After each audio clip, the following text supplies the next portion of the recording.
আজকে আমরা ঘুরতে আসছি বাংলাদেশের দ্বিতীয় সর্ববৃহৎ বটগাছ তলায়, যেটা সাতক্ষীরা জেলার দেবহাটা উপজেলায় অবস্থিত।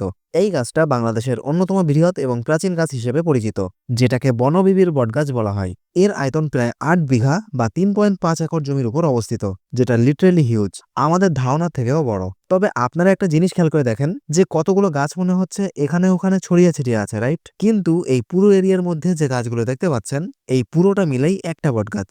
কারণ একটা বটগাছ বৃদ্ধি পাওয়ার সাথে সাথে উপর থেকে শিকড় ছেড়ে থাকে, যেটা উপর থেকে মাটিতে পড়তেই সেখান থেকে আবার ভিটামিন মিনারেলস সংগ্রহ করে থাকে। সো এই বটগাছটার ক্ষেত্রেও তাই, এটা শিকড় ছেড়ে ছেড়েই এত বিস্তৃত এলাকায় ছড়িয়ে ছিটিয়ে পড়েছে। তাই দেখতে অনেকগুলো মনে হলেও গাছ আসলে একটাই। আর এই গাছটার প্রায় 400 বছর ধরে ধরে এত বড় হয়েছে, যেটা সত্যি শকিং একটা বিষয়। সো যাই হোক, এই গাছটা আমার বাসা থেকে মাত্র 20 কিলোমিটার দূরে।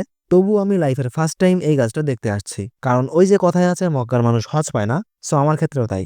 এরকম বড় বট গাছ আপনারা আগে কখনো দেখছেন কিনা কমেন্ট করে জানাতে পারেন।